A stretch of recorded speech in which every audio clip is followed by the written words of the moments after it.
Salve, salve, salve pessoal, bem-vindo a mais um podcast do esporte. Galera, que quinta-feira que a gente teve no Campeonato Brasileiro, hein? Mais que quinta-feira de gols, chuva de gols, foi gol sem parar. O Palmeiras e o Grêmio passaram o trator, cara, literalmente isso, passaram o trator. Palmeiras em cima do CSA e o Grêmio em cima do Avaí. Esses dois times que estão na zona do rebaixamento, que por sinal, por coincidência, os dois times fizeram dois golaços, né? O Avaí fez um de falta e o CSA um golaço de fora da área. Inacreditável o gol do CSA, impressionante. E vamos começar rapidinho. Primeiro, eu vou começar por Sul-Americana, tá? Porque infelizmente não deu pro Atlético Mineiro, né? Começar pelas más notícias. Primeiro, pelas más notícias, pelo menos para falando em torcida para o futebol brasileiro, porque os rivais do Atlético Mineiro lá em Minas devem estar bem felizes, devem estar tirando onda, devem estar tirando sarro, né?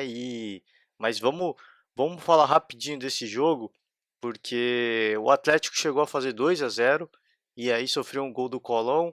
A disputa foi para as penalidades e o Atlético foi eliminado na disputa das penalidades. Cara, eu meio que queimei a minha língua. A princípio parecia.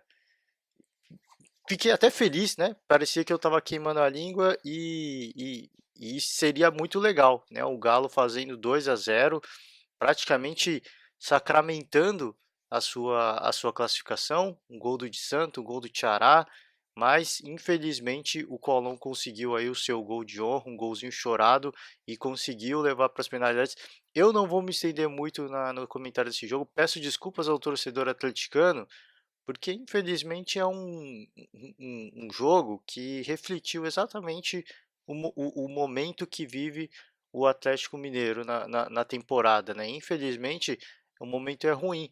E apesar de ter feito dois gols, que expõe aí, que mais uma vez me faz dizer que esse time do Atlético é um time muito bom, é um time que tem um ataque muito forte. E isso eu sempre comentei aqui, isso não é segredo para ninguém. É um time que, quando quer, quando está organizado, quando está com a confiança, é um time muito forte ofensivamente e conseguir fazer dois gols é uma façanha. É uma façanha porque é um time do Atlético que vinha sem inspiração. É um time que você não via nos jogadores uma motivação, né, uma garra, aquela vontade, aquela entrega e sair na frente com dois gols e sair na frente com dois gols, a princípio dava a esperança de que era um time que estava com fome, é uma fome de título, fome de chegar na final, mas infelizmente isso não aconteceu, o sonho virou pesadelo. Lembro aqui recentemente Palmeiras e Grêmio. O Palmeiras chegou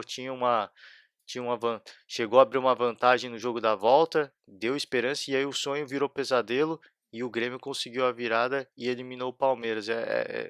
Claro que a eliminação do Palmeiras foi diferente, porque foi no tempo normal, mas na do Atlético, o jogo que começou doce foi ficando dramático e terminou com um pesadelo na disputa das penalidades, que mostra também que o Atlético fez aí três cobranças, converteu três cobranças iniciais e perdeu as duas últimas, né, de cinco cobranças, e mostra claramente que é um time que sentiu a pressão, infelizmente.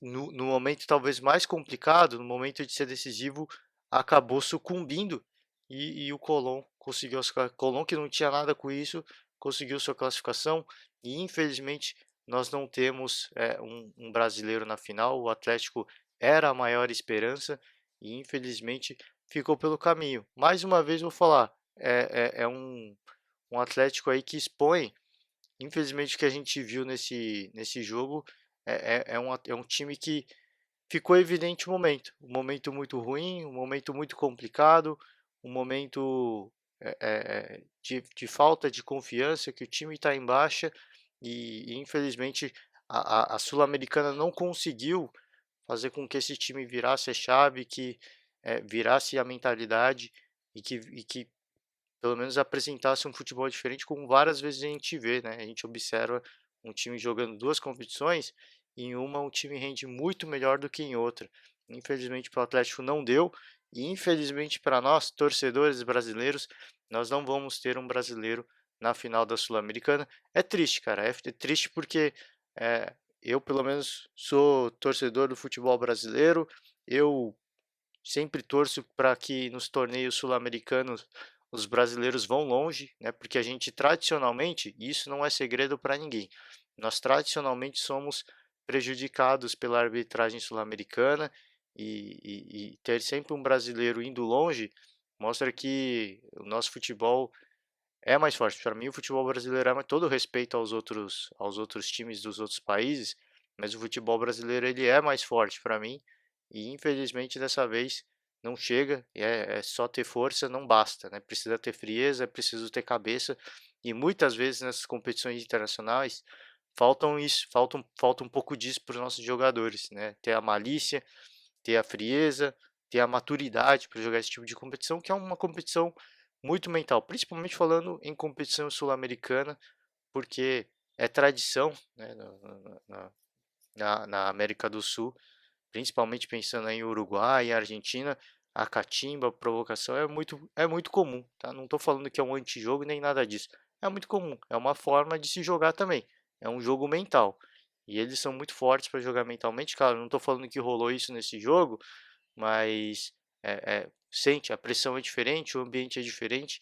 Infelizmente falta, apesar de eu achar que o futebol, tanto de Corinthians como de Atlético Mineiro, eram superiores, né, eram suficientes para chegar na final. Infelizmente isso não se comprovou porque faltou, né, aquela, aquele pouco a mais, né?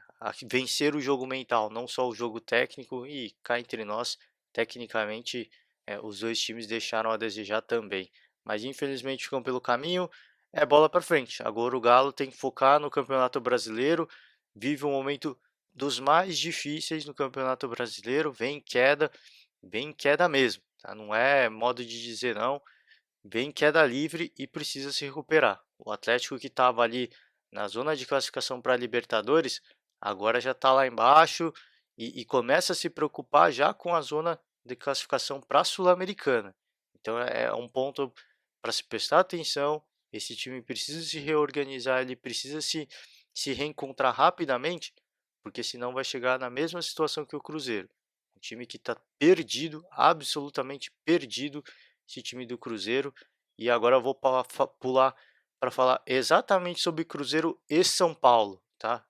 Dois técnicos foram demitidos. O Cuca pediu demissão, o Rogério Ceni eu não sei se pediu demissão, mas claro que se ele pediu a demissão foi aquela demissão forçada, né?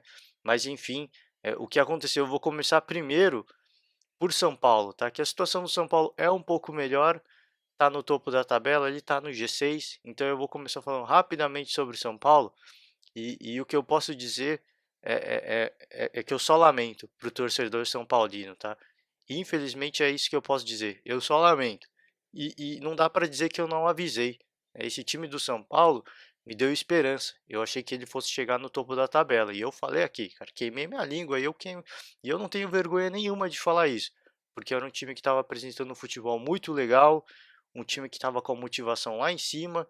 Que estava embalado, que vinha num momento muito bom, que tem um time muito forte e agora, poucas rodadas depois, o Cuca pede para sair porque ele disse que o estilo de jogo dele, infelizmente, não está casando com o do São Paulo, então não faz sentido ele continuar. E o São Paulo já anunciou o Fernando Diniz.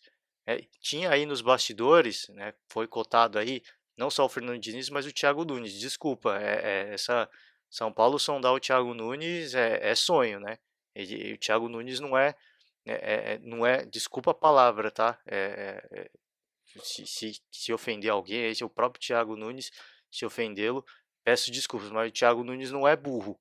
Ele não é sem noção de ir para o São Paulo em que ele sabe que não vai ter comando, que ele sabe que não vai ser respeitado. Ele vai chegar lá, ele vai chegar lá com gabarito, com status de um técnico campeão, mas é um técnico muito jovem. Tem jogadores ali que tem, é, coloca aí por exemplo Daniel Alves que tem idade muito próxima ao do Thiago Nunes. Então é um cara que não ia ter comando e aliás o futebol dele poderia até casar com um time durante um tempo, mas esse time do São Paulo é uma bomba relógio. E eu já falei aqui desde o ano passado, esse time do São Paulo você não sabe, ele é imprevisível.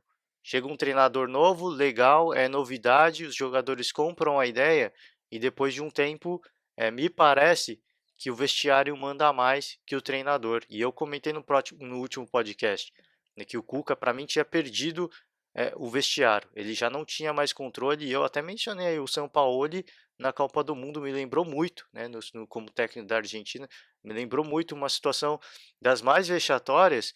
E o que ficou ainda mais vexatório para mim, ficou ainda mais ridículo, para se dizer, é porque os jogadores foram consultados, né? E eles deram aí alguns jogadores, não sei se todos, e eles aí sinalizaram que o Fernando Diniz seria uma boa opção. Legal, muito legal, os jogadores terem escolhido o Fernando Diniz, porque é um cara que preconiza um futebol dos mais interessantes hoje, né? Tem um técnico da nova geração que eu acho que foi muito injustiçado, não só porque não deram sequência, eu acho que ele também tem que rever algumas coisas do futebol dele, porque é um cara que infelizmente, e eu falei isso quando ele estava no Fluminense, as coisas não estão dando certo e ele continua insistindo no time ofensivo, deixando o time exposto, e o Fluminense corria sempre riscos desnecessários. Um pouco do que aconteceu com o Rogério no Cruzeiro.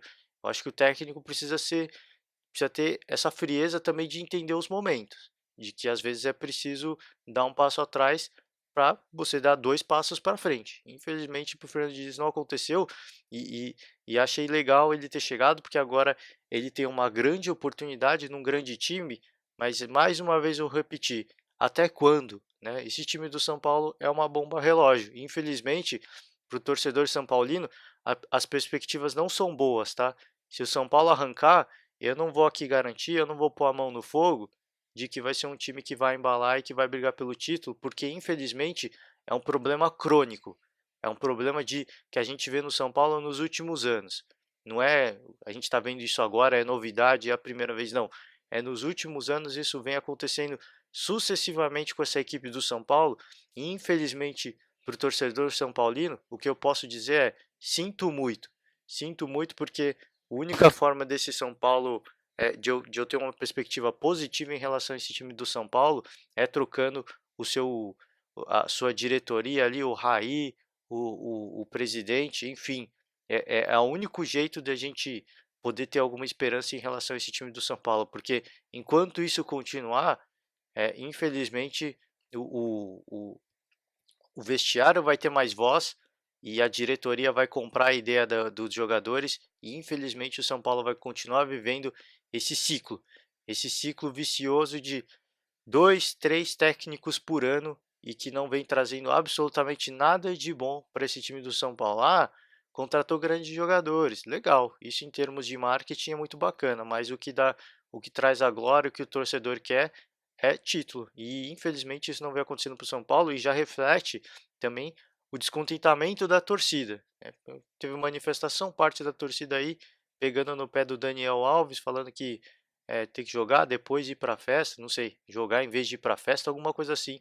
Sei que pegaram no pé do Daniel Alves e agora o Daniel Alves vai sentir na pele também. Claro, é um cara experiente, deve ter passado por isso em vários lugares. Inclusive teve o episódio da banana, né, que jogaram pra ele e ele comeu. Um cara que muito irreverente, Daniel Alves, mas ele vai sentir, infelizmente, todo aquele discurso que ele fez na chegada de que o São Paulo tinha contratado um torcedor e que isso é muito legal. Infelizmente, isso não vai durar enquanto esse time do São Paulo não der certo, enquanto esse time do São Paulo não disputar títulos. E infelizmente, minha opinião sincera, esse time do São Paulo pode arrancar, pode dar alegria, pode dar confiança, mas infelizmente não vai ganhar absolutamente nada, porque é uma questão de tempo, é uma bomba relógio esse time. É uma questão de tempo até o Fernando Diniz perder o comando, perder a voz, deixar de ser respeitado, e aí o São Paulo vai optar o quê? Em vez de dar respaldo pro treinador e tentar fazer alguma coisa diferente, não, ele vai dar voz essa diretoria do São Paulo vai dar voz aos jogadores, o Fernando Diniz vai ser demitido, eles vão contratar outra pessoa. E infelizmente é lamentável. Isso é lamentável, é um grande clube, é atrativo para qualquer treinador, inclusive para o Thiago Nunes, mas é o que eu falei, o Thiago Nunes não é sem noção. Ele sabe o momento que vive o São Paulo e ele sabe o momento que ele vive no Atlético Paranaense. Talvez não renove com o Atlético Paranaense. Eu não sei em que situação que está, mas eu acredito que se viesse proposta do São Paulo, ele não aceitaria, justamente porque ele sabe, ele tá vendo isso que está acontecendo. Posso ter esperança de que eu consiga mudar. Não, ele não vai conseguir mudar, até porque é um técnico muito jovem.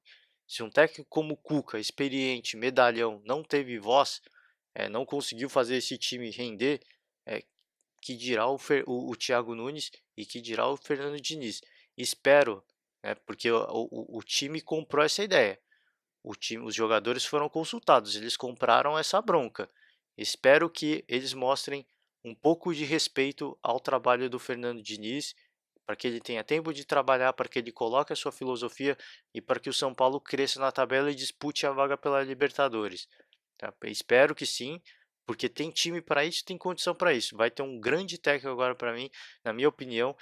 Eu, pessoalmente, quando o Palmeiras demitiu o Felipão, eu esperava que o Palmeiras trouxesse o Fernando Diniz, uma coisa diferente, um timaço de grandes jogadores. Imagina jogando sob a filosofia do Fernando Diniz, ia ser um time que se comprasse a ideia de fato, ia ser um time que chegaria, é, é, por exemplo, num esquema semelhante ao que joga o Grêmio e o Flamengo. Mas optaram pelo Mano Menezes, está dando certo, está dando muito certo.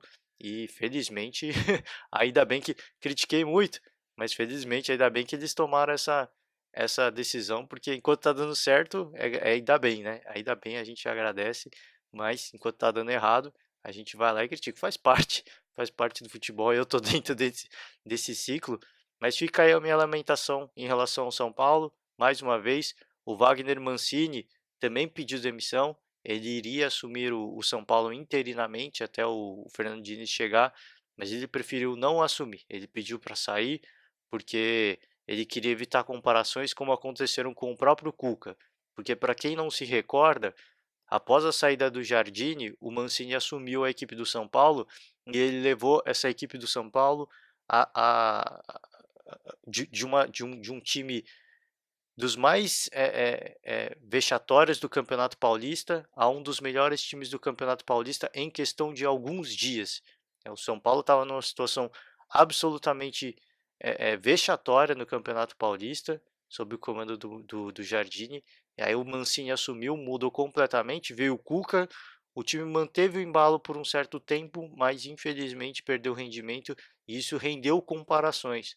E o que o Mancini disse, pelo menos ele disse que não quer evitar comparações. Eu acho, tá, pessoalmente, que não é só isso.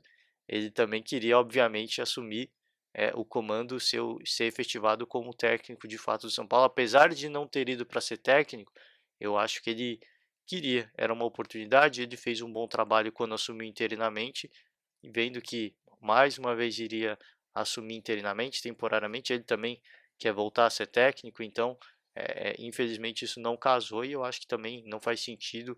Então, bola para frente. O Fernando Diniz vai assumir o time e vai assumir uma bucha já. Eu não tenho certeza se ele já comanda o time no jogo contra o Flamengo, mas questão de alguns dias. É difícil esperar o que o São Paulo pode mostrar nessa partida. Não vai mostrar, acho que, praticamente nada do futebol do Fernando Diniz. E se mostrar e se tentar ser ofensivo, como preconiza aí o esquema tático do Fernando Diniz, vai tomar uma goleada do Flamengo, tá? Então tem um dilema aí pela frente e eu espero que goleada não, né? Porque o Flamengo vem perdendo um pouco de fôlego aí nas últimas partidas, é, é, não vem com tanta intensidade. E eu já falei aqui, tá? Toma cuidado que o time tá cansando. Mas enfim, isso é assunto para outra coisa, mas isso é para outra discussão. Mas é que eu falei, se já entrar para esse próximo jogo, já pensando em tentar ter posse de bola, tentar agredir o Flamengo, vai ser punido, porque esse time do Flamengo sabe punir se deixar espaço. Então, não sei, cara. Só lamento. Mais uma vez, vou ter que repetir. Torcedor São Paulino, sinto muito. E, infelizmente, vocês são reféns aí de uma diretoria que não sabe se planejar e que está vendo que um problema está acontecendo e continua insistindo no problema, que é a questão do comando, né? Dos jogadores mandarem mais que o treinador. Você não sabe se está acontecendo. Claro, infelizmente eu não sei de fato se isso está acontecendo mesmo, porque eu não estou lá dentro, mas essa é a ideia que transpassa para nós que estamos vendo de fora, justamente porque Os jogadores foram consultados em relação ao Fernando Diniz. Quem seria, se o Fernando Diniz seria uma boa opção, quem que eles queriam. Então, só esse fato já comprova que eles é quem mandam. Enquanto o Fernando Diniz estiver agradando, ok, legal, São Paulo vai jogar muita bola. E aí, quando começar a desagradar, infelizmente vai começar a cair, o Fernando Diniz vai sair. Desculpa, não é torcendo contra, mas isso vai acontecer. Estou falando isso, espero que eu queime a língua, tá? De verdade. Eu espero sinceramente que eu queime a língua, que o Fernando Diniz leve o São Paulo a uma próxima era vitoriosa. Mas infelizmente, essa é a perspectiva que eu tenho, é das mais negativas, porque isso é um problema que vem acontecendo no São Paulo recorrente nos últimos anos. Não é que está acontecendo hoje, vem acontecendo recorrentemente, toda vez no São Paulo, isso vem acontecendo.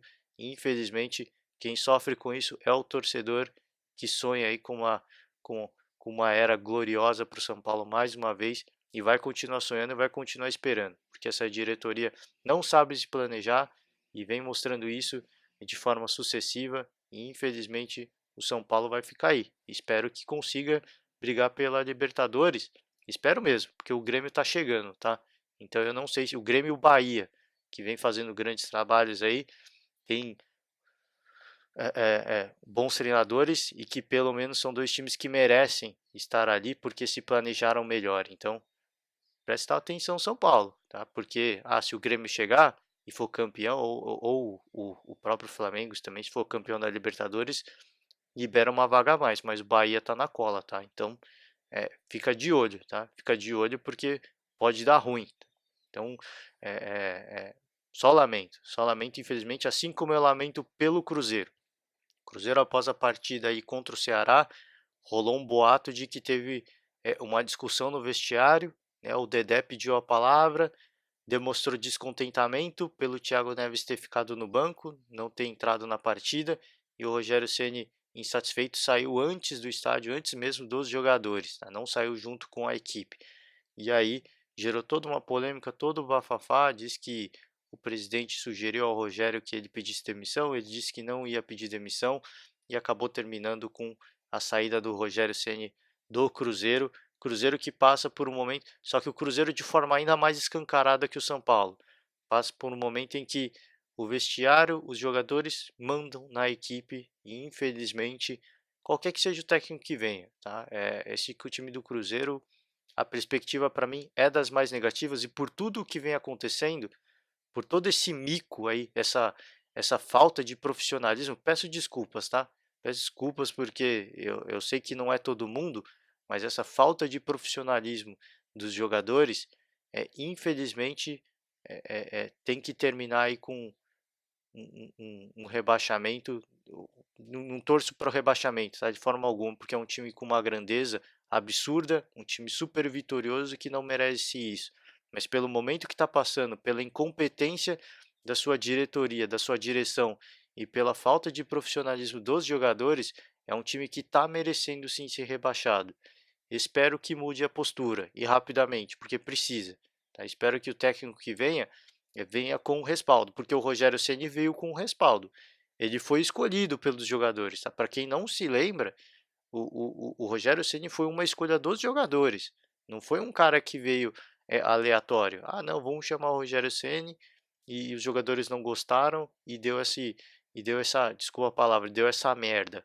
É, o Rogério Ceni foi escolhido pelos jogadores, tá? E aí deu esse mico aí, esse vexame.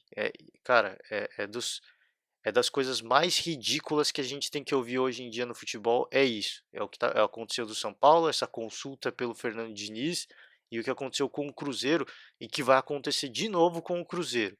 Tá? O Rogério Ceni sai, eles vão lá, vão perguntar para os jogadores quem que eles querem, vão trazer, e se não der certo, vão mandar o cara embora, assim como aconteceu com o Rogério Ceni. Uma falta de respeito com o profissional. Infelizmente é isso. É uma absurda falta de respeito com o profissional, com o treinador que hoje não tem valor nenhum, pelo menos para São Paulo e para Cruzeiro. É um cargo que não tem absolutamente valor nenhum. É um cara que está lá de enfeite, né? É um cone. Se você pôr um cone ali, vai dar na mesma, porque não faz diferença alguma. Infelizmente é o que eu falei. Não torço para que isso aconteça, porque o Cruzeiro é um time muito grande, mas é um time que, por todas as lambanças que vem cometendo esse ano, tá merecendo rebaixado e a gente já viu isso acontecer várias e várias vezes. O Internacional quando foi rebaixado, o Palmeiras quando foi rebaixado, eram times que mereciam, pela absurda incompetência que a gente vê, não só dentro de campo, mas fora de campo, a falta de profissionalismo. Infelizmente, isso acontece com o Cruzeiro e eu espero que tenha tempo suficiente para se recuperar, porque o momento é ruim e ele tende a piorar. É esse ponto. Esse momento do Cruzeiro ruim tende a piorar. Aí estão cotando alguns técnicos aí. Dorival já recusou, vai ter cirurgia. Ainda bem que o Dorival não aceitou a oferta, né? Não, ainda bem que ele não é ainda bem que ele tem que fazer cirurgia, tá? Porque questão de saúde é complicado.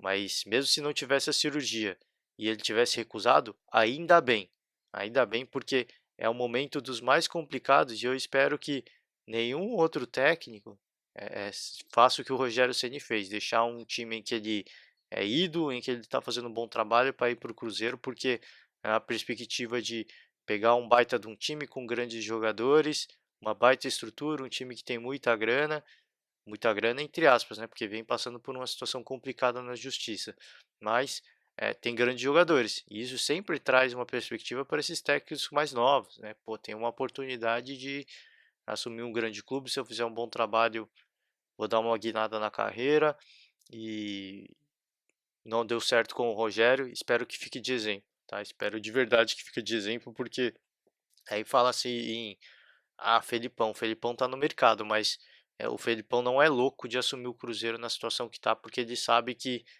ele não vai ter, se der problema no vestiário, ele não vai ter respaldo. Ele, obviamente, tenho certeza que conseguiria fazer um grande trabalho, assim como o Rogério Ceni teria conseguido fazer um bom trabalho se não tivesse pagado esse mico aí, esse, essa situação ridícula, absurda que a gente vem vendo e fica a esperança, né? Vai assumir um técnico interino aí, Ricardo Rezende.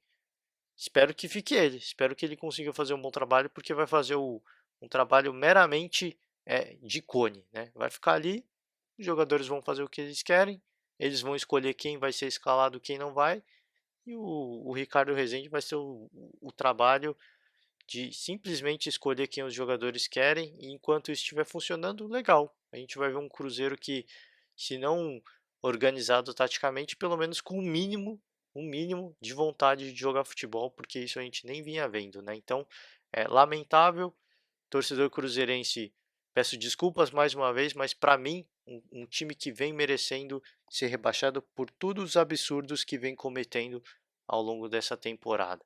Vamos partir para os jogos agora, porque já me delonguei demais. Palmeiras e Grêmio golearam aí no Campeonato Brasileiro. Que momento! E o Palmeiras foi até uma surpresa, porque esse time do Palmeiras não é um time de fazer muitos gols. E que atuação do Palmeiras, né? Ligou o trator mesmo no primeiro tempo, fez 4 gols no primeiro tempo. 4 gols, passou a régua, passou o trator mesmo para cima do CSA. CSA obviamente não sofreu calado, teve boas oportunidades, fez o seu gol, um golaço, né? Mais um golaço dos mais absurdos, cara. Um golaço dos mais impressionantes. De fora da área, o Apodi chutou e a bola fez uma curva, tirou, matou o goleiro do Palmeiras, bateu na trave e entrou no gol. A bola ainda bate na trave, só para você ter noção do golaço que foi, do quão indefensável foi esse lance. O Palmeiras ampliou o placar, o CSA descontou mais uma vez com o Ricardo Bueno, um lance absurdo, né, de falha defensiva, mas enfim, a goleada foi tão grande que essas falhas aí não contaram, mas que fique aí de detalhe, que fique de nota, tá? Apesar da goleada, o Palmeiras cometeu erros defensivos ali que só não foram punidos porque o CSA não teve mais qualidade. Mas obviamente os 6 gols ficaram baratos também. O Palmeiras teve outras grandes oportunidades e o CSA só não tomou mais gol porque o Jordi foi grande, cara. Teve uma do William, uma cabeçada que foi impressionante. Ele tirou ali com a ponta dos dedos, mas tirou mesmo. O William cabeceou muito consciente do gol e ele ficou olhando. E ele só tava esperando a bola entrar, ele já tava pronto para comemorar. Você vê o VT aí depois, ele já tava pronto para comemorar e se esticou ao máximo ali o Jordi, tirou a bola. E é o que eu falei, Só foi 6 gols do Palmeiras, só, né? Só foi 6 gols porque o Jordi fez grandes defesas, pelo menos duas grandes defesas e impediu aí uma goleada ainda maior. Que atuação do Palmeiras, uma partida em que o Lucas Lima jogou, fez um partidaço e aí mostra uma perspectiva bastante interessante, porque o Mano Menezes vem insistindo no Lucas Lima mais de uma vez. Mais de uma vez, nas últimas partidas, ele vem insistindo no Lucas Lima e o crescimento do jogador é visível. E nessa partida ficou muito visível, ele participou diretamente de uma jogada de gol, duas eu acho, se eu não me engano, agora foi tanto gol que eu até me esqueci, mas ele participou muito bem desse jogo e é um cara que com certeza vai ter mais espaço no Mano Menezes e tem tudo para crescer de rendimento, porque o futebol que o Mano Menezes vem preconizando por enquanto e vem tentando implantar no Palmeiras até então é um futebol de mais posse de bola e de toque, de passe, né? De manter a bola, de trocar o passe com mais qualidade. E nesse estilo de jogo o Lucas Lima encaixa muito bem. Eu espero que a gente veja de fato essa evolução do Lucas Lima, porque é um baita de um jogador que infelizmente não teve espaço. O esquema tático do Felipão era diferente, simplesmente por isso. Não é porque, lógico, você via também uma certa empatia do jogador, mas é um estilo de jogo que não casava com o estilo de jogo do Lucas Lima. O estilo do Felipão era de poucos passes, lançamentos longos, pouquíssimos passes e tentar matar o jogo. E pro Lucas Lima não, tem que ter esse estilo de manter a bola, de trocar passe, de tentar envolver o adversário para encontrar um companheiro numa situação melhor no campo, e foi isso que ele fez, de fato, ele várias vezes passes de muita qualidade. Então eu espero que a gente veja esse Lucas Lima, porque ele tem muito a ganhar e o Palmeiras tem muito a ganhar também com essa crescimento. O Dudu arrebentou, duas assistências, aumenta a quantidade de assistências no ano, tá arrebentando. Ficou a última partida sem jogar e voltou ligado no 220 o Dudu. Que partidaço, né? O time como um todo, obviamente, fez uma grande partida. Destaque aí também, né, o Luiz Adriano, 2 gols. O William fez o gol, o William também, cara. Esse crescimento do Palmeiras aí com o Mano Menezes passa muito pelo William, que a cada partida vem melhorando e é um cara que está contribuindo muito com essa evolução do Palmeiras, é o William, cara. Impressionante a falta que ele faz, quando ele estava lesionado, é impressionante a falta que ele faz nesse time. Outro destaque também, Bruno Henrique, fez 2 gols, muito legal ver o Bruno Henrique voltando a fazer gols, porque é um volante que chega na área, que vai para cima, que faz os gols. Então, muito legal ver o Bruno Henrique fazendo gols de novo, que isso traz confiança, traz, traz o jogador para essa volta de confiança. E é um baita de um jogador, fez uma grande temporada ano passado. Então, o Palmeiras como um todo vem mostrou nessa partida uma grande evolução. Ah, mas foi contra o time que estava no Z4. Quantas vezes a gente já não viu um time que está em cima da tabela jogando contra o CSA e tendo dificuldade e não conseguindo fazer gol? Destaque aí, por exemplo, São Paulo.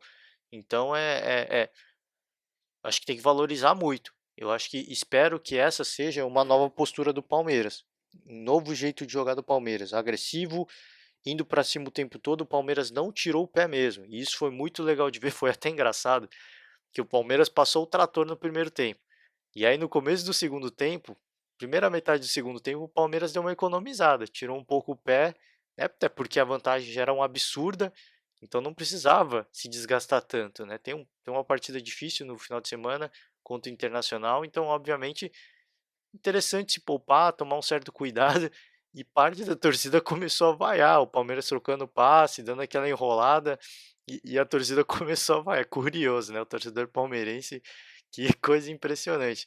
Não queria que o time tirasse o pé, não. Quer ver um time jogando que nem o Flamengo. Impressionante. Faz parte do futebol. Legal que os torcedores queiram isso, porque isso meio que força os jogadores a comprar essa ideia e a mudar essa postura. E eu acho que o Palmeiras tem jogo, tem elenco para fazer esse tipo de jogo. E eu espero que a gente comece a ver o início de uma nova era do Palmeiras. Um Palmeiras que deixe de ser tão defensivo e comece a ser mais ofensivo, porque tem jogadores de qualidade para ser ofensivo e para fazer essa quantidade de gols e mostrou isso. Se não tivesse qualidade, não teria feito 6 gols e poderia ter sido 7, poderia ter sido 8. Eu falei, o goleiro do CSA salvou o time, fez pelo menos 2 grandes defesas. Então fica o destaque aí, a gente fica na torcida. Pode ter sido uma partida à parte, mas coincidentemente o Palmeiras jogando com esse terceiro uniforme, esse uniforme verde água, vem dando sorte. A última partida foi 3-0, se eu não me engano, que o Palmeiras ganhou de 3-0 quando estreou essa nova camisa. Eu não lembro agora quando foi, mas se eu não me engano foi uma partida que o Palmeiras também goleou. E coincidência, né? É bacana isso. Traz aí, eu não lembro que partida que foi agora, tá? Mas falhou a memória aqui, mas se eu não me engano, tá? Posso estar cometendo uma gafe. Se eu tiver, me corrijam, mas se eu não me engano, na partida de estreia dessa camisa, o Palmeiras também fez uma goleada. Eu não me lembro agora. Vem dando sorte, se for verdade, se isso de fato for verdade, se eu não estiver cometendo uma gafe aqui, vem dando sorte essa camisa aí, agora fez 6 gols, bacana isso, ver esse Palmeiras com uma outra postura, o Grêmio também não ficou atrás, né, o Grêmio parece que está cada vez mais motivado, vendo o Flamengo jogando o fino da bola, parece que o Grêmio está dando combustível para o Grêmio jogar ainda mais, né? Para o Renato Portaluppi poder dizer que o Grêmio joga o melhor futebol do Brasil e é muito bacana ver isso aí, é muito legal porque incendeia, né, a disputa que eles vão ter pela Libertadores. Às vésperas da Libertadores a gente vê um Grêmio crescendo de produção absurdamente, mas de uma forma absurda. Esse time está jogando muita bola mesmo. É impressionante. Eu dou destaque aqui o gol do Luciano, um golaço, né? Ele tocou pro Luan e o Luan de letra devolveu, ele fez um golaço, uma tabelinha das mais bonitas. Que partida do Grêmio. Só tem isso a dizer, que partida do Grêmio. E é o que eu comentei no comecinho, né? O CSA fez um golaço, o Avaí também fez um golaço de falta. O Grêmio chegou a abrir 6-0 e o Avaí fez o seu gol de honra no finalzinho. Só fez um gol, porque também não teve mais qualidade, tá? Porque teve pelo menos 2 outras grandes oportunidades de tentar abrir o placar, mas fez nesse gol aí um gol que matou o Paulo Vitor. Ele nem pulou na bola, ele ficou só vendo. Foi um golaço, né? Os dois times aí do Z4 surpreendendo aí Palmeiras e Grêmio com 2 golaços e, cara, só tem a aplaudir o Grêmio, aplaudir mais uma vez porque é o que eu falei, vem crescendo de produção às vésperas da disputa aí da vaga para a final da Libertadores, vem crescendo de produção e vem apimentando ainda mais esse duelo que já está rodeado de pimenta aí, digamos assim, né? O presidente do Cruzeiro, do Grêmio, falou aí de soberba, tal, o Flamengo respondeu, enfim, tá só apimentando essa disputa que vai pegar fogo. Espero que pegue fogo tanto mais dentro de campo do quanto que a gente já vem vendo fora de campo. Então, fica uma grande expectativa de uma grande partida e o Grêmio parece que depois daquela eliminação pro Atlético Paranaense não vem dando chance ao azar. Vem jogando muito mesmo, vem fazendo, apresentando aí dos futebol, dos estilos de jogos mais brilhantes aí que a gente vem acompanhando nos últimos tempos. Renato Portaluppi pode dizer, pode continuar falando que o Grêmio tem o melhor futebol do Brasil, porque ele vem comprovando isso dentro de campo, né? Obviamente que o Grêmio e o Flamengo estão ali pau a pau, mas parece que o Palmeiras vem ensaiando também entrar nesse grupo aí. O Palmeiras parece que vem querendo uma fatia desse bolo de ser o melhor futebol do Brasil e se tem aquela segue o líder, o Palmeiras está levando a sério. Tá seguindo bem de perto e o Flamengo que não cometa nenhum erro aí, nenhum erro de percurso, porque o Palmeiras tá ali, cara. Tá de olho. Jogaram uma pressão absurda no Palmeiras, né? Ah, o Flamengo ganhou, agora o Palmeiras é obrigado a ganhar. Eu vi muita gente falando isso. Jogaram uma pressão absurda e tá aí a resposta que o Palmeiras deu, 6-2. Tá aí a sua resposta, ó. Vem jogar pressão aqui. Aqui não, cara. Aqui a gente faz o que a gente quer. Se a gente quiser ganhar, a gente vai ganhar. Se a gente quiser perder, a gente vai perder. Não vem jogar pressão aqui, não. Quem tá com pressão é o Flamengo. É eles que tem que manter a ponta. Eu não tenho que manter a ponta. Eu vou fazer o meu. Faz o seu que eu faço o meu. Tô fazendo o meu e tô fazendo muito bem feito. Então, belíssima resposta do Palmeiras. E o Grêmio chegou, hein? O Grêmio encostou ali no G6 e tem tudo para entrar aí nessa disputa pelo o top 6 aí, tem tudo para chegar mais longe pelo futebol que vem apresentando, tem tudo para chegar ainda mais longe, tem tudo para chegar no G4 até, tá? Porque o momento é muito melhor que os times que estão ali é, do terceiro para baixo, do Santos aí até o São Paulo, o momento do Grêmio é muito melhor, e não só do Grêmio, quanto do Bahia também. Então, que momento, é, que exibição dos dois clubes, tá? Só tem a aplaudir os dois clubes justamente por essa fome de bola. Uma coisa que a gente não via, por exemplo, no Palmeiras há muito tempo. Um time que faz o gol, fica tranquilão, se fizer segundo gol, melhor ainda. E agora, um time que a gente viu, um time muito agressivo, muito interessante. Espero que essa seja uma nova era para o Palmeiras. No Rio de Janeiro, a gente teve Fluminense e Santos. Jogo foi quente, hein? O Santos chegou a abrir o placar com um gol do Soteldo. Que golaço do Soteldo, hein? Que impressionante. Aliás, teve um do. Ah, foi no jogo do. Esqueci agora que jogo que foi, hein? Pô, peço desculpas aí, galera. Tô confundindo aqui. Ah, foi no jogo do Atlético Paranaense. Vou falar daqui a pouco. Falar rapidinho aqui de Fluminense e Santos, porque o Soteldo fez um golaço, né? Bailou ali na área do Fluminense, fez o gol, saiu driblando, fez fila, fez um belo gol e o Fluminense descontou. Cruzamento do Nenê e o Lucas Veríssimo cabeceou na medida. Foi um golaço do Lucas Veríssimo, hein? Golaço no ângulo, matou o goleiro Everson e a bola fez um efeito para dentro, caprichosamente entrou ali no cantinho e infelizmente o Santos comprova aí que a fase realmente não é boa, perdeu um caminhão de gols o Santos também ao longo da partida. O Fluminense também teve as suas chances. O Fluminense que por sinal teve dois expulsos, aliás, duas expulsões muito bem aplicadas e na minha opinião, tá? Abre margem para discussão aí algum deles, mas para mim muito bem expulso nos dois lances e o Santos no final do jogo teve o Marinho expulso por o segundo amarelo e o Santos infelizmente não soube aproveitar, né? Teve um jogador a mais durante boa parte do segundo tempo, depois ainda teve dois jogadores a mais e mesmo assim não conseguiu levar tanto. Levou mais perigo para o Muriel quando estava com 11-11 do que quando estava com mais jogadores em campo. E infelizmente para o Santos, mais um empate, mais um resultado negativo. Não só não ficou bom para ninguém, né? Diga-se de passagem, o Santos porque vê a disputa pelo título cada vez mais distante. A cada rodada que passa o Santos vai vendo os adversários mais longe e pode aí ser ultrapassado, tá? Não é nenhum absurdo pensar que pode ser ultrapassado pelo Internacional e pelo momento, né? O momento do Santos é dos mais ruins possíveis, as coisas não vêm acontecendo.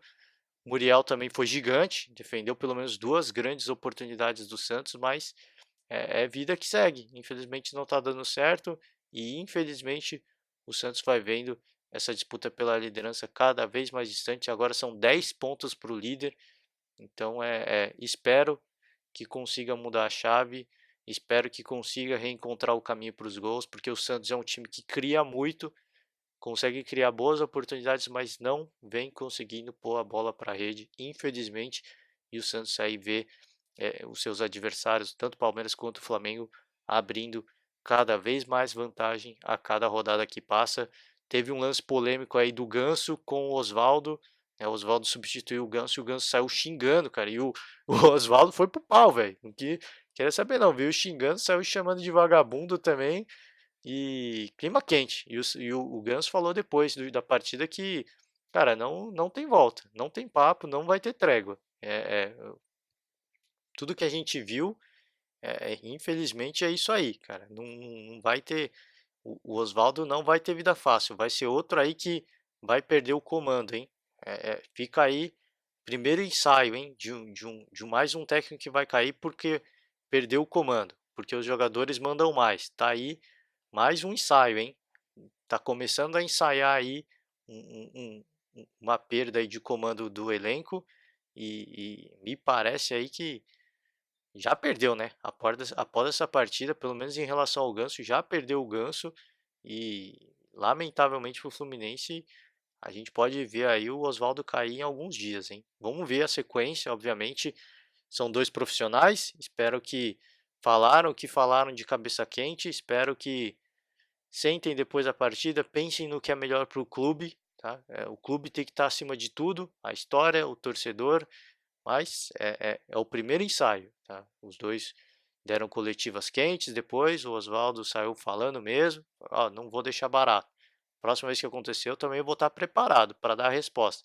E o Ganso já falou, cara, não tem volta, não tem volta. Aconteceu, para mim não tem mais volta. Enfim, falaram de cabeça quente, espero que tenham maturidade acima de tudo, tá? Porque são profissionais. Espero que tenham maturidade para se acertarem e pensarem no que é melhor para o clube, no que é melhor para o Fluminense. Para finalizar, falar de Atlético e Fortaleza, mais uma goleada. Engraçado que essa goleada saiu com o Fortaleza saiu na frente, tá? Saiu com um gol do Wellington Paulista de pênalti e o Atlético começou uma virada das mais legais, tá? Um time muito forte, muito organizado. Começou com um belíssimo gol do Marco Ruben, depois teve gol do Nicão, do Léo Cittadini e finalizou aí com um gol do Marcelo Cirino. E eu dei aquela falha ali, deu uma bugada quando eu estava falando no jogo do Fluminense, porque eu queria falar de um lance dos mais impressionantes, foi do Romarinho. Cara, o Romarinho saiu fazendo fila, cara. Saiu fazendo fila mesmo e só não fez o gol. E seria um dos gols mais bonitos do campeonato, tá? Cara, impressionante o que fez o Romarinho e o Santos evitou, o goleiro do Atlético evitou aí o que seria um dos gols mais bonitos do Campeonato Brasileiro. Impressionante o que fez o Romarinho. Saiu driblando, fez fila, cara. Fez geral, assim, passou por um. Chegou uma hora que teve dois jogadores do Atlético fecharam e ele conseguiu passar de, não sei como, ele conseguiu passar pelos dois, ficou cara a cara com o goleiro e o Santos conseguiu se antecipar, foi muito frio na leitura e aí fez uma belíssima defesa, evitou um golaço do Fortaleza, mas fica aí o destaque, uma goleada do Atlético Paranaense que mostra que mesmo com o título da Copa do Brasil, um time que mantém a sua filosofia. É um time que não arreda o pé, que mantém a sua estrutura, que mantém a sua forma de jogar, e isso é muito legal, né? Que o título, que foi muito festejado e tem que ser muito festejado mesmo, não tem influenciado, tá? E é um time que espero que mantenha essa pegada, espero que continue subindo na tabela para mostrar, cara, que ó, a gente não precisa de grandes investimentos. A gente está aqui porque a gente é organizado, porque a gente se planeja, porque a gente tem um bom elenco, a gente tem um bom técnico e todo mundo se respeita. Tá? Deixar um exemplo, principalmente aí para São Paulo, para Cruzeiro, de que quando existe o respeito, acima de tudo o respeito e o planejamento, quando é bem feito, as coisas dão certo e não precisa sair contratando, gastando milhões e milhões de reais para montar um elenco com grandes jogadores para ser campeão de alguma coisa. Então, fica aí um grande exemplo. Espero que continue subindo na tabela para deixar um bom exemplo aí para o resto do campeonato, para os outros times, de que não precisa ficar gastando dinheiro, não tem como bater o Flamengo, não tem como bater o Grêmio, porque os caras investem muito, os caras têm técnicos muito bons e o Atlético bateu os dois na Copa do Brasil. Então tá aí, ó. Fica de exemplo de que nada é impossível. Você só precisa fazer as coisas de forma muito bem feita. Se você não tem o orçamento que os caras têm, então faça um trabalho bem feito e o Atlético vem fazendo isso e é um trabalho que tem que ser aplaudido e eu espero de verdade que continue escalando na tabela justamente para comprovar isso. Ó, ganhamos o título, ganhamos, mas a gente aqui é trabalho. Como diria o Muricy, aqui é trabalho. E continue subindo na tabela e que continue dando um belíssimo exemplo para os outros clubes do Campeonato Brasileiro de que nada é impossível. Não é preciso mares de dinheiro para que um clube seja vitorioso e o Atlético mostra isso de uma forma muito legal. Parabéns ao Atlético mais uma vez e mais uma vez eu fico na torcida para que suba na tabela para deixar um excelente exemplo para o campeonato, porque quem a ganhar com isso é o futebol brasileiro, tá? Só o futebol brasileiro tem a ganhar com tudo isso.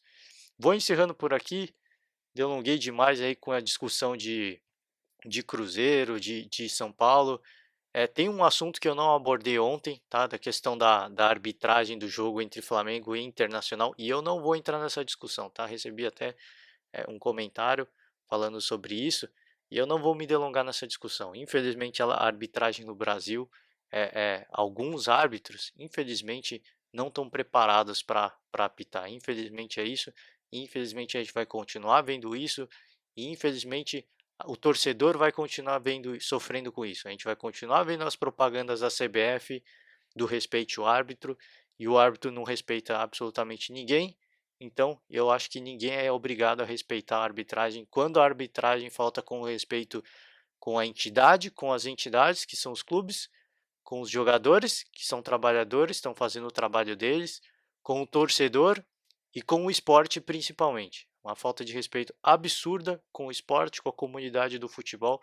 E infelizmente, para mim, essa partida é mais uma arbitragem das mais vejatórias. Eu não comentei porque senão eu vou me empolgar, vou continuar falando, vou ficar chateado, vou ficar aborrecido. Já fiquei, já comecei a falar, já fiquei.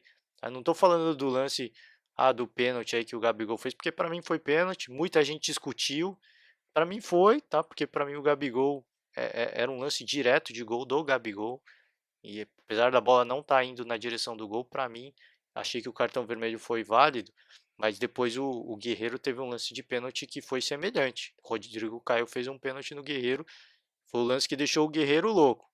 Não justifica, não justifica. Um jogador com a experiência do Guerreiro não pode perder a cabeça como ele perdeu, ainda mais que é experiente e é um dos líderes desse elenco. Não pode cometer a gafe que cometeu, e eu espero que seja punido, tome um gancho de mais jogos, porque foi um absurdo o que fez o Guerreiro. Desculpa, perdeu a cabeça, foi injustiçado no lance do pênalti, que ele reclamou muito, depois viu o sangue escorrendo na cabeça e vê o árbitro nem dar falta, é motivo suficiente para qualquer um perder a cabeça. Mas é o que eu falei, é um cara experiente, é um dos líderes desse elenco, não pode cometer o absurdo que cometeu. Então, uma coisa não justifica a outra. E essa gafe da arbitragem, esse mico da arbitragem mais uma vez, levou a tudo isso. Né? Se tivesse sido um pouquinho competente, um pouquinho mais competente, as coisas não teriam ido pelo caminho que aconteceu. E com 2 expulsos não tem espetáculo, não tem futebol. Infelizmente, uma partida em que a gente poderia ter visto o Internacional, até pela situação, circunstâncias de ter 2 a menos e ter conseguido empatar o jogo, a perspectiva que deixou é de que poderia ter sido um jogaço e que a gente poderia ter sido brindados com talvez uma das melhores partidas desse ano no Campeonato Brasileiro, que foi para o lixo, literalmente isso, foi para o lixo por um erro da arbitragem, por uma falta de respeito absurda da arbitragem. Então é lamentável, mais uma vez, não vou entrar em discussões em detalhes, mas infelizmente nós estamos sujeitos a isso no nosso futebol, e infelizmente a gente vai continuar vendo isso no nosso futebol porque não existe o respeito. Eles querem o respeito, se eles querem o respeito, conquiste o respeito de todos com boas atuações, respeitando acima de tudo, né, não só o esporte, as entidades e o torcedor. Então, quer ser respeitado? Então faça um bom trabalho, porque senão, cara, vocês não vão ter o respeito de absolutamente ninguém. Então, é isso aí, vou encerrando por hoje. Desejo a todos aí um ótimo final de semana. Infelizmente, não teremos brasileiros na final da Sul-Americana, mas final de semana promete. Vamos ter um Flamengo e São Paulo aí, partida quente. É um Flamengo para se manter na liderança, um São Paulo que vai buscar recuperação. A gente vai ter Internacional e Palmeiras, hein? Jogaço esse, briga aí de times que estão ali no G4 e perspectiva para o Internacional das mais complicadas. Sem Guerreiro e sem o lateral Bruno, que tomaram vermelho, o Inter vai desfalcado e um Palmeiras que vem embalado de uma super vitória. Mas partidão. O Inter no Beira-Rio é um time muito forte, então o Palmeiras eu acho que vai ter vida difícil, não vai ter vida fácil. O Inter provavelmente vai jogar aí por um empate, sem dúvida nenhuma. Pensando primeiro, obviamente, no empate e dependendo das circunstâncias do jogo, vai pensar em vitória. Fica aí a expectativa, 2 grandes partidas, vamos acompanhar os líderes. Desejo a todos agora sim um ótimo final de semana, vou me despedindo, um forte abraço e até a próxima.